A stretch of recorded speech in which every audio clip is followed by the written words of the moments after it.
누가복음 11장은 기도로 시작합니다. 1절로 4절까지 우리가 드리는 기도의 내용이 어때야 하는가? 기도의 내용, 주님 가르쳐 주신 기도가 거기에 나옵니다. 그리고 5절로 8절에 기도의 정신, 예수님께서 우리에게 기도를 어떤 정신으로, 어떤 태도로, 어떤 마음가짐으로 해야 되는가? 5절, 8절에 예수님께서 가르쳐 주셨습니다. 오늘 말씀은 5절, 8절 기도의 정신, 예수님께서 가르쳐 주신 기도의 정신, 그것을 저는 뻔뻔스러움과 끈질김이라고 이해를 했기 때문에 뻔뻔스럽게 기도하십시오, 그렇게 제목을 정한 겁니다. 오늘 본문의 말씀의 내용은 어떤 사람에게 한밤중에 그 친구가 찾아왔습니다. 그런데 그 친구는 며칠을 굶었는지 아주 까무러칠 정도로 탈진해 있었습니다. 오자마자 나 밥 좀 줘, 밥을 달라고 하는데 이 사람은 너무나 가난했던지 그 친구에게 줄 밥이 없었습니다. 마침 옆에 부자가 사는지라 부잣집에 가가지고 한밤중에 문을 두드립니다. 여보시오, 나 밥 한 그릇만 좀 주십시오. 한참 한밤중에 문을 두드리니까 그 부잣집에 안방에 불이 켜지더니 사람이 나오는데, 누굽니까? 이 밤중에 무슨 일입니까? 예, 저 옆집에 사는 아무개인데 제 친구가 지금 한밤중에 이 밤에 지금 저희 집에 왔는데 너무나 허기져서 지금 밥이 필요한데 저는 밥이 없습니다. 밥 한 그릇만 주십시오. 그랬더니 그 부자가 그까짓 밥 한 그릇 때문에 이 오밤중에 와가지고 아내하고 아들하고 지금 옷 다 벗고 단잠을 자는데 이 단잠을 깨우느냐? 그리고는 다시 들어가서 불을 끄고 자리에 눕습니다. 그러니까 이 친구가 돌아가지 않고 더 세게, 더 극성스럽게 문을 두드렸다. 방 안에서 가만히 생각하니까 이 사람이 저 기세로 하면 밤새도록 문을 두드릴 것 같은데 차라리 일어나서 밥 한 그릇을 주어서 보내는 것이 남은 시간 잠을 잘 수 있겠다 생각해서 불을 켜고 밥 한 그릇을 주면서는 말이, 당신 참 뻔뻔스럽습니다. 평소에 만나면 인사도 하지도 않고 개 닭 쳐다보듯이 그러던 사람이 아쉬운 일을 당하니까 이 한밤중에 새벽 1시, 2시에 이렇게 문을 흔들면서 밥 한 그릇 달라고, 참 당신 뻔뻔합니다. 그러나 안 주면 밤새껏 문을 두드려서 귀찮을 것 같으니까 제가 당신 요구하는 대로 밥 한 그릇 주겠습니다. 가지고 빨리 꺼지시오. 그러면서 밥 한 그릇을 줬다. 그리고는 그 밑에 구하라 주실 것이요, 찾으라 찾게 될 것이요, 문을 두드리라 그리하면 너희에게 열어줄 것이다. 그렇게 주님께서 말씀하셨습니다. 오늘 8절에 강청함을 인하여 원대로 준다. 이 강청이라고 하는 헬라어는 아나아이도스입니다. 이 아이도스라고 하는 말은 풀죽은 태도로 굽실거린다 또는 겸손을 뜻하기도 하지만 아주 낮은 자세로 풀죽은 사람이 어깨가 축 늘어져 가지고 굽실굽실하는 것을 아이도스라고 합니다. 그런데 그 앞에다가 뭘 붙였느냐 하면 아나를 붙였는데, 이 아나란 말은 계속해서 반복하는 겁니다. 오뚜기를 넘어뜨리면 넘어졌다가 또 일어나가지고 밥 한 그릇 줘요. 또 넘어뜨리면 또 일어나서 밥 한 그릇 좀 주세요.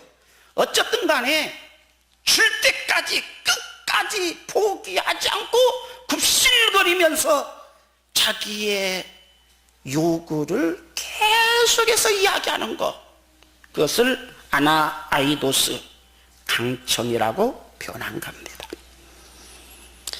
말하자면 주님께서는 기도 정신이 무엇과 같아야 되느냐? 우리말로는 강청이라고 번역했지만 굽실거리면서 계속해서 줄 때까지 주세요, 주세요. 좀 달라니까요. 주세요. 그냥 뭐 한밤중이든지 뭐 낮이든지 계속해서 요청하는 거, 이렇게 지금 말씀한 겁니다. 이스라엘 역사를 통해서 하나님께서 보실 때 아주 위대한 대표적인 왕은 다윗입니다. 그런데 그 다윗과 거의 비견될 만큼 위대한 왕으로 소개되는 사람이 히스기야 왕입니다. 성서사전을 찾아보면 다윗에 대한 기록은 2페이지를 할당하고 있는 반면에 히스기야에 대한 기록은 성서사전이 3페이지로 되어 있습니다. 그만큼 히스기야는 다윗과 맞먹을 만큼 대단히 믿음 좋은 사람으로 성경에 소개되고 있습니다. 그런데 이 히스기야 왕의 그 신앙의 특징이 뭐냐? 그럴 때 기도입니다. 히스기야는 기도를 통해서 국가를 위기에서 건져냈다. 또 히스기야는 기도를 통해서 죽을 병에서 고침받아서 15년 동안 생명을 연장받았다. 그런 기도 응답으로 유명한 사람입니다. 오늘 낮 시간과 밤 시간에 이 제목을 가지고 기도의 사람, 이 히스기야를 엑스트라로 등장시켜서 하나님의 말씀, 기도의 정신을 여러분들에게 드러내 보이려고 합니다. 히스기야는 평소에 믿음이 참 좋은 사람입니다. 히스기야는 가문이 좋지 않아요. 아버지가 좋지 않은 아버지예요. 그 아버지 아하스 왕은 열왕기하 16장에 가서 보면 자기의 큰아들을 몰록이라고 하는 우상에게 산채로 바쳐서 불태워서 제물로 드리는 일을 합니다. 그리고 하나님의 성전을 문 닫아버리고 하나님의 성전을 우상의 제단으로 바꿉니다. 16년 동안 이 사람이 왕노릇하면서 하나님의 성전을 못 박아 문을 잠가 둔 그런 사람입니다. 그 다음에 하나님의 성전의 낭실을 뜯어다가 자기가 우러러 존경하는 아수르 왕이 유다를 어쩌다 오면은 통행하는 특별 통로를 만들기 위해서 성전 낭실을 뜯어다가 복도를 만들어서 이 아수르 왕을 섬기는 그런 아주 고약한 사람입니다. 그래서 열왕기 상하나 역대 상하를 보면 이스라엘 역사에서 북왕조 이스라엘에는 아합 왕이 있고 엘리야 갈멜산 850명의 바알 아세라 그 우상을 섬기던 그 못된 아합이 북왕조 이스라엘에게 있고 남왕조 유다에게는 아하스가 있다 할 정도로 악질적인 왕이 히스기야의 아버지입니다. 그 아버지가 죽자 히스기야가 아버지를 이어서 왕이 됩니다. 그런 왕이 되자 말자 하나님 제일주의 신앙을 선포합니다. 그래서 열왕기하 18장 5절에 히스기야가 이스라엘 하나님 여호와를 의지하였는데 그의 전후 유다 여러 왕 중에 그러한 자가 없었으니, 이렇게 하나님이 히스기야를 칭찬하십니다. 이 히스기야가 왕 되자마자 성전문을 엽니다. 16년 만에 성전문을 엽니다. 여러분 16년 동안 가꾸지 않으면 집이 다 폐허돼 가지고 거미줄 쥐똥 이런 거 아주, 그런데 완전히 대청소를 하고 그 성전은 안팎을 다 금문 보화로 옛날 솔로몬이 건축했던 바로 그 성전의 분위기를 재현합니다. 그리고 제사장 레위인, 없어진 도망간 제사장 레위인들을 다 불러다가 극진히 대우하면서 하나님의 성전을 돌보고 하나님을 섬기도록 합니다. 그리고 자기 아버지가 수십 년 동안 섬겼던 모든 우상을 도끼로 찍어버리고 불태워버리고, 성경 외의 다른 기록 전설에 의하면은 이 우상의 제단을 쓰레기장이나 변속관으로 만들어서 백성들이 지나가면서 오면서 가면서 퇴퇴 침을 받도록 하고, 또 오면서 가면서 거기에 들어가서 똥 누도록 하고 오줌을 누도록, 그렇게 그 아버지가 섬기던 아수르 우상의 신전을 그렇게 만들었습니다. 그리고는 지금까지 아수르 왕에게 바치던 조공을 다 이제는 조공 같은 건 없다, 독립선언을 한 겁니다. 여기까지는 아주 잘 나갔어요. 성경에 보면 야, 믿음 좋다, 정말 감탄할 정도로 믿음이 좋습니다. 그런데 우리가 믿음을 지키려고 할 때 어려운 일이 반드시 뒤쫓아온다는 겁니다.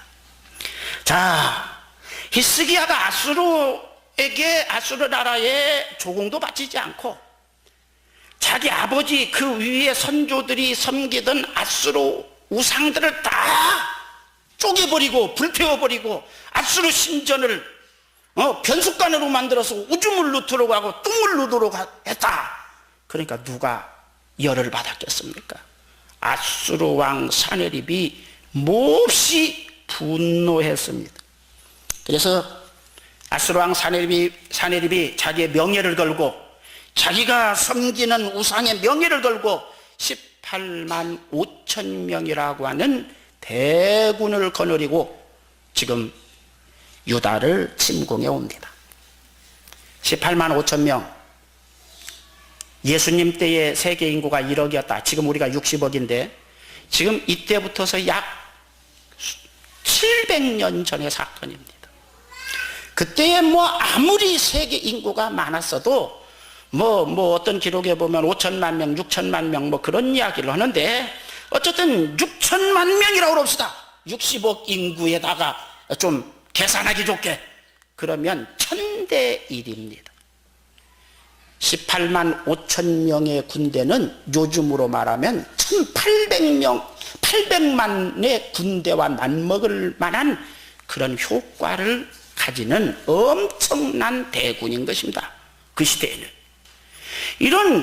그 시대의 바벨론이 중동의 광자가 아니고 아수르가 그 시대는 애굽이나 바벨론보다 강자였던 겁니다. 최강의 나라 아수르. 이 아수르 왕 사네립이 이 유다 나라를 지금 침공합니다. 유다 나라가 큰 줄 압니까? 솔로몬 이후에 이스라엘 나라가 반쪽이 났습니다. 북왕조 이스라엘이 10지파이고 유다 나라는 유다 지파하고 베냐민 지파 2지파로 되어진 아주 작은 나라입니다. 그런 나라를 지금 그 시대의 강한 나라의 강력한 통치를 주장하는 사네립이 직접 18만 5천 명의 군대를 거느리고 지금 침공해 온 겁니다.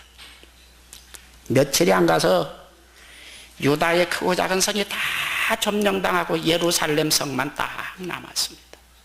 예루살렘을 지금 포위하고 항복을 권유합니다. 그때에 히스기야가 하나님께 기도를 했더니 하나님께서 이사야서 10장 24절로 27절로 응답을 하셨습니다. 주 만군의 여호와께서 가라사대 시온에 거한 나의 백성들아, 아수르 사람의 애굽을 본받아 막대기로 너를 때리며 몽둥이를 들어 너를 칠지라도 그를 두려워 말라. 내가 그들을 멸하리라. 만군의 여호와께서 채찍을 들어 그들을 치시되 오래 반석에서 미디안 사람을 쳐 죽이신 것 같이 하실 것이며 막대기를 드시되 바다를 향하여 애굽에 드신 것 같이 하실 것이다. 할렐루야. 다시 말하면 옛날에 애굽의 바로를 홍해에다가 전부 다 전멸시킨 것처럼 내가 해버릴 것이고, 옛날에 기드온이 미디안의 그 막강한 군대를 전멸시켰던 것처럼 내가 그렇게 할 거니까 너는 나가서 싸워라. 그렇게 응답하신 겁니다. 그런데 히스기야가 쫄아가지고 나가서 싸우지를 못했습니다. 이건 이 강한 나라 아수르하고 두 지파로 된 이 조그마한 나라, 싸우는 것은 달걀로 바위를 치는 것과 같이 어떻게 싸워? 그래가지고 쫄아가지고 나가서 하나님은 싸우라고 하는데 외교장관을 보내서 그 당시에 이 아수르 사내립의 사령부가 라기스에 있었는데 라기스로 외교관을 보내서 내가 잘못했으니까 용서해 주십시오. 싹싹 빌었습니다. 열왕기하 18장 14절을 보십시오. 유다왕 히스기야가 라기스로 보내어 아수르 왕에게 이르되 내가 범죄하였나이다. 나를 떠나 돌아가소서. 왕이 내게 지우시는 것을 내가 당하리이다 하였더니 아수르 왕이 곧 은 300달란트와 금 30달란트를 정하여 유다 왕 히스기야로 내게 한지라. 이렇게 기록했습니다. 그러니까 외교관을 보내가지고 싹싹 빌면서 내가 잘못했으니까 조공도 다시 바치고 우상도 다시 다 당신이 섬기는 신도 다 섬길 테니까 제발 좀 돌아가시오. 내가 잘못했습니다. 그랬더니 아수르 왕이 전쟁 배상을 해라. 은 300달란트, 금 30달란트. 우리나라 요즘 금으로 번역하면 계산하면 한 2조 정도 되는데 그 당시의 값어치로는 아마 수조 원이 될 만한 그런 전쟁 배상금을 요청했던 겁니다. 그래서 히스기야 왕이 그 전쟁 배상금을 지금 준비하는데 열왕기하 8장 15절 16절에 이렇게 나왔습니다. 히스기야가 이에 여호와의 전과, 여호와의 전이 어디예요? 성전 안에 있는 모든 것, 왕궁 곳간에 있는 은을 다 주었고 또 그때의 유다 왕 히스기야가 여호와의 전 문의 금과 자기가 모든 기둥에 입은 금을 벗겨 모두 아수르 왕에게 주었더라. 이게 무슨 말입니까? 아수르 왕이 요구한 전쟁 배상금을 맞추어서 보내기 위해서 하나님의 백성들이 지금까지 바친 모든 헌금이든지 모든 것을 다 주고 왕궁에 있는 곳간에 있는 것을 다 주고 그래도 모자라니까 자기가 지금 16년 만에 성전 문을 열고 그냥 온갖 정성을 다해서 기둥에다가 금을 다시 바르고 문도 액세서리 장식을 딱 하고 깨끗이 치장했던 몇 개월 얼마 전에 했던 그 성전 기둥에 그 바른 금을 송곳질하고 칼질해가지고 다 벗기고 성전 문에 장식했던 금이고 보하고 다 송곳질하고 칼질해가지고 그것을 다 벗겨서 아수르 왕 사네립에게 갖다 주면서 잘못했으니까 물러가시오. 그렇게 했다. 그런 말입니다.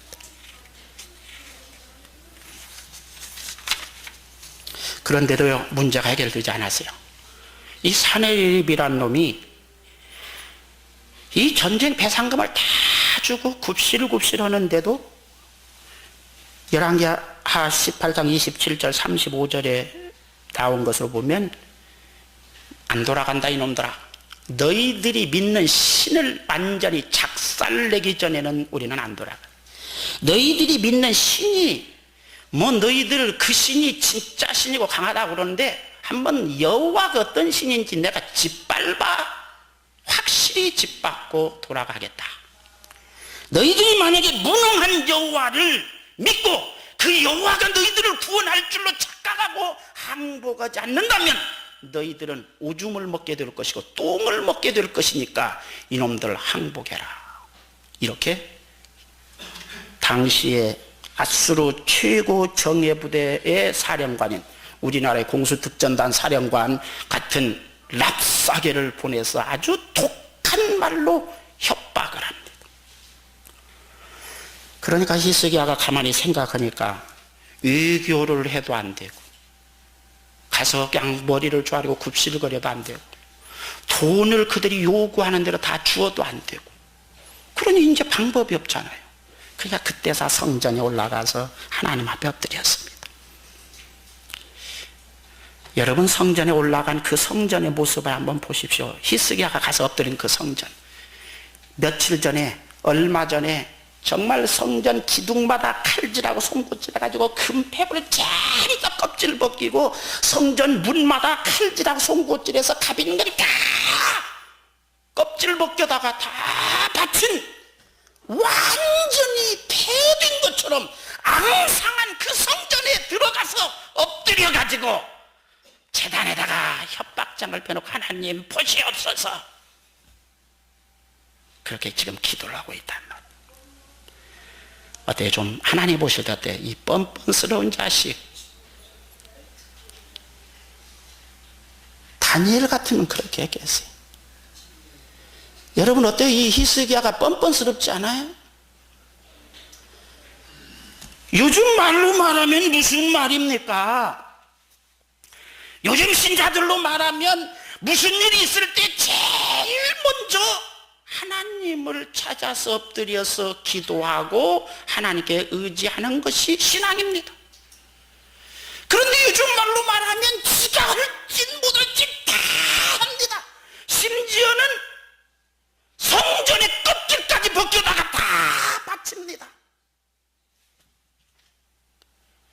그래도 안 되니까 지가 벗겨서 다 갖다 바친 그 성전, 아주 폐허되고 을씨년스러운 걱정스럽게 생긴 그 성전에 제단에다 펴놓고 하나님 보시옵소서, 이 짓을 지금 하고 있는 겁니다. 이 히스기야 왕의 모습이 누구의 모습을 닮았습니까? 우리는 가끔가다 은혜를 받으면 주님 뜻대로 살기로 했네, 주님 뜻대로 살기로 했네, 죽어나서지 않겠네, 뭐 또 어떤 때는 뭐 결코 나는 변치 않으리, 그랬다가 어려운 일이 생기면 주님 뜻이고 뭐고 그냥 싹 변해가지고 인간적인 수단 방법을 다 하는데 성전의 껍질이라도 다 벗겨다가 다 성전 그냥 문이라도 떼가다가 그냥 하나님의 교회고 뭐고 헐뜯고 수근거리고 뭐 이러다가 그래도 해결이 안 되고 죽을 일이 생기면 그 성전에 와서 쭈그리고 엎드려서 울고불고 하나님 나 좀 살려주십시오, 나 좀 고쳐주십시오. 좀 비슷한 사람 있잖아요. 그게 누구하고 비슷해요? 그런데 하나님은요, 이런 히스기야를 이 뻔뻔한 놈아 발로 그냥 팍 걷어차고 얼굴에다 침이나 좀 뱉어주었으면 쓰겠는데 그러지 않으시고 하나님은 그의 기도를 응답하셨다는 겁니다. 할렐루야. 이게 하나님의 사랑이고 이게 하나님의 복음입니다. 열왕기하 19장 35절 37절을 보십시오. 하나님께서 이 히스기야의 기도를 들으시고 뭐 두 번 기도할 것도 없어요. 그날 밤에 히스기야의 그 기도를 들으시고 한 천사를 보내서 아수르의 18만 5천 명 군사를 사그리 전멸시켰다. 할렐루야. 어떻게 전멸시켰는가? 그것은 성경에 없는데 역사가의 아버지라고 일컬어지는 헬라의 헤로도토스는 이 사건을 뭐라고 기록했냐면 엄청난 쥐떼가 그날 밤에 먹을 것을 맛있는 먹을 것 냄새, 지금 막 사람들이 군인들이 해가지고 막 지지고 볶고 뭐 그랬나 봐요. 먹을 것 냄새를 맡고 쥐떼가 들쥐떼가 엄청나게 몰려와가지고 그 쥐떼의 그 벼룩이 그 사람들을 물어서 급성 패스트로 그냥 이 사람들이 하루 만에 그냥 다 전멸해 버렸다. 헤로도토스는 그렇게 기록을 했어요. 그래서 성경에는 그런 이야기 없는데 역사가가 어떻게 이 사람들이 죽었나 그것을 하나님을 대신해서 역사에다 그렇게 기록했단 말이에요. 여러분, 천사가 뭐예요? 하나님의 심부름꾼 아니에요? 하나님께서는 쥐와 벼룩을 심부름꾼으로 사용하셔서 히스기야의 기도를 이루시고 성취하셨다. 할렐루야. 하나님께서는 히스기야가 기도하는 바로 그 시간에 맞춰서 쥐떼를 동원하고 벼룩떼를 동원해서 베스트가 많이 들어가셔서 그 밤에 18만 5천 명을 전멸시키셨다. 할렐루야. 이 사건의 교훈은 이런 의미도 있습니다. 하나님께서 히스기야에게, 히스기야야, 나는 너를 사용해서 저 강대한 아수르 사내립 요놈 자식을 납작하게 만들어서 그가 숨기는 우상들이 역사를 주관하는 것이 아니라 내가 역사를 주관하고 섭리한다고 하는 사실을 약하고 약한 겨우 2지파뿐이 안 되는 작은 네 나라를 통해서 내가 좀 드러내려고 했다. 이래 너를 사용해서 나의 영광을 드러낼 뿐 아니라 너도 나에게 쓰임받아서 너도 위대해지고 영광스럽게 만들려고 내가 너를 좀 쓰려고 했다. 그랬더니 너는 겁이 나가지고 쫄아서 도망가 버렸다. 그래서 별 수 없어서 네가 안 가니까 나는 쥐를 통해서 일을 하고 벼룩을 통해서 내 일을 이루는 것이다. 내가 함께하면 쥐도 사내립을 이길 수 있고 벼룩도 18만 5천 명을 이길 수 있다. 하물며 하나님의 백성인, 하물며 네가 나에게 순종해서 나갔더라면 너는 얼마나 더 이길 수 있었겠느냐. 그런데 너는 나를 믿지 못하고 너는 도망을 갔다. 나는 너에게 축복의 기회, 네가 영광스럽게 될 기회를 너에게 주었지만 너는 그 기회를 놓치고 말았다. 아쉽다. 이란 하나님의 탄식이 여기에 있습니다. 또 뿐 아니라 하나님의 탄식은 그렇습니다. 야, 얼마나 사람이 없으면 쥐를 사용하고 벼룩을 사용해서 내 일을 해야 되겠니? 네가 나를 정말 사랑하냐? 너희들이 정말 내 백성이냐? 얼마나 사람이 없으면 내가 내 백성을 사용하지 못하고 쥐를 사용하고 벼룩을 사용해서 내 영광을 드러내야 된단 말이냐? 쥐를 사용하고 벼룩을 사용하는 내 답답함을 네가 좀 이해하느냐? 그런 하나님의 탄식도 이 말씀 속에는 깃들여 있는 겁니다. 하나님께서는 우리를 사용해서 위대한 하나님의 일을 이루기를 원하십니다. 할렐루야. 위대한 하나님의 일이라는 것은 말하자면은 바위를 계란을 쳐서 바위를 깨뜨리는 것과 같은 그런 세력의 형편없는 비교가 될 때 비로소 하나님의 영광이 드러나는 겁니다. 그때 네가 나를 믿고 순종해서 나갔더라면 나의 영광 그리고 너의 영광이 드러냈을 건데 너는 내가 나가서 싸우라고 명령을 해도 너는 도망을 갔다. 여러분, 하나님이 함께 하시면 쥐도 18만 5천 명을 이길 수 있습니다. 하나님이 함께 하시면 벼룩도 18만 5천 명, 그 시대의 최강의 아수르 군사를 이길 수 있습니다.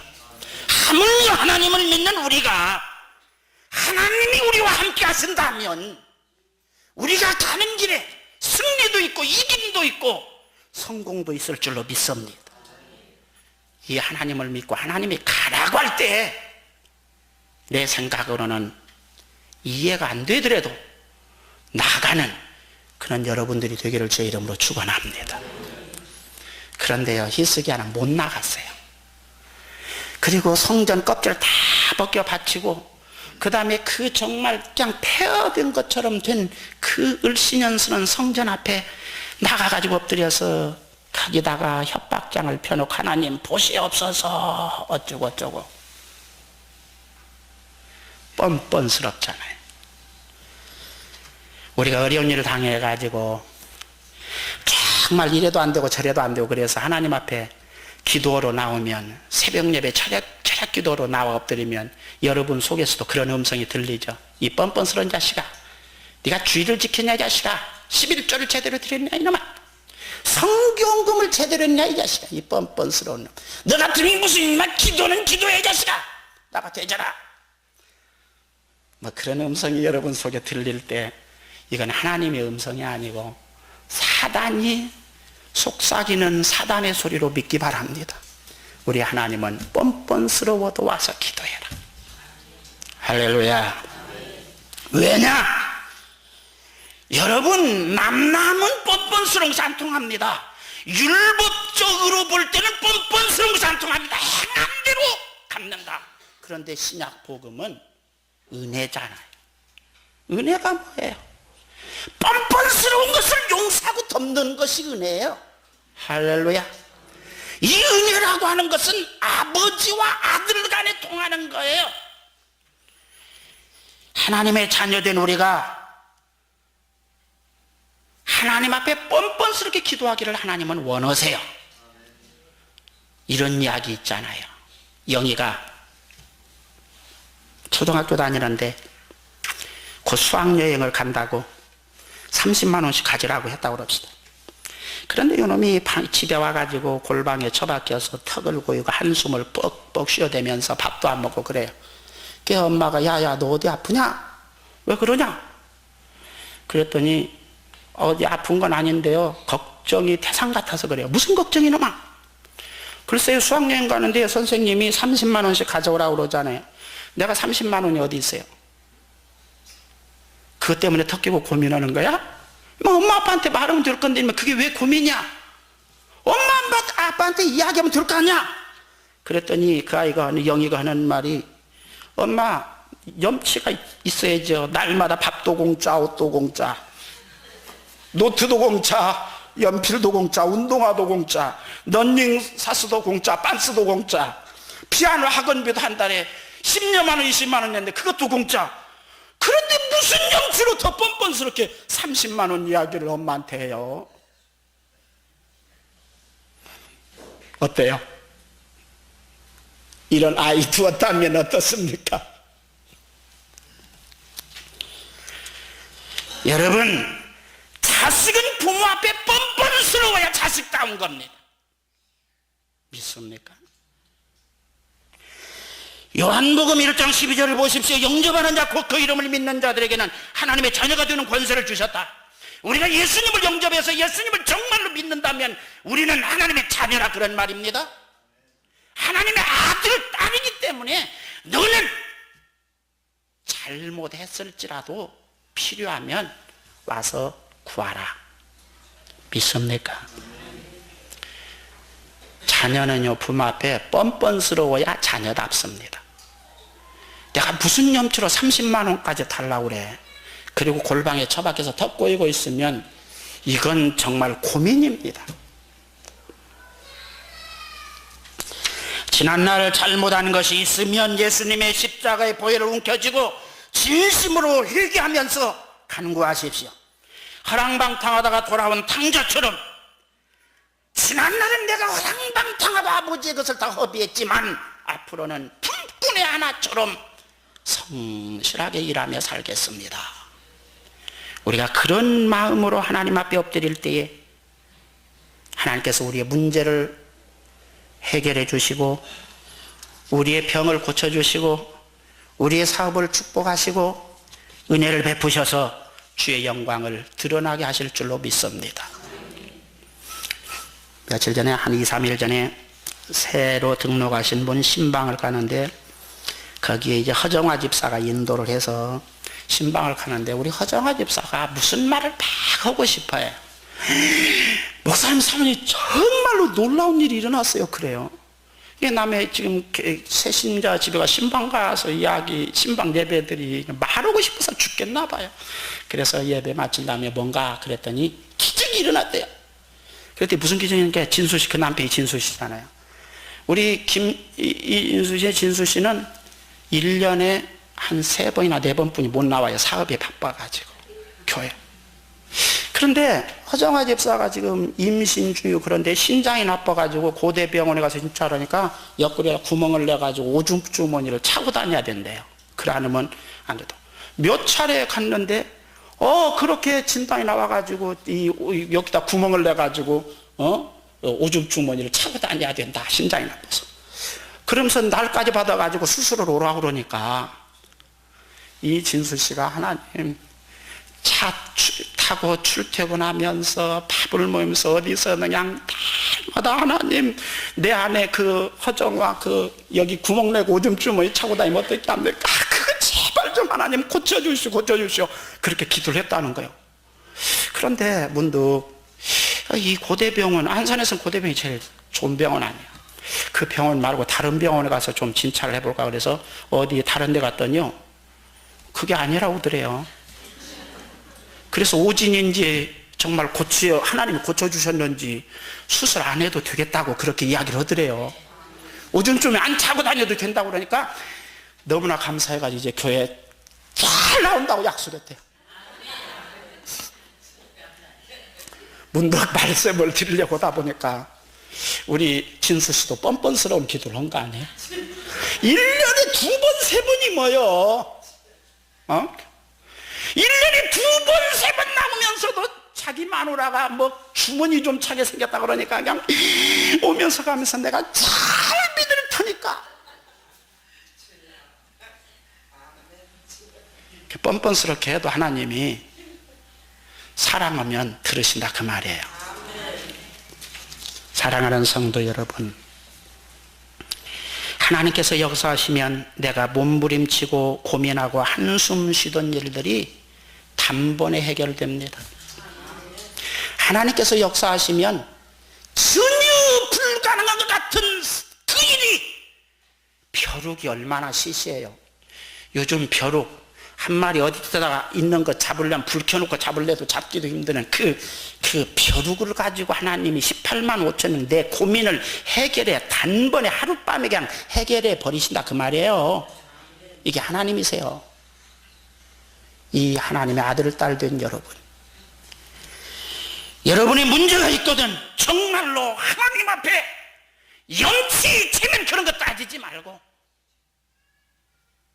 담대히 나와서 하나님, 지난날은 내가 잘못했습니다.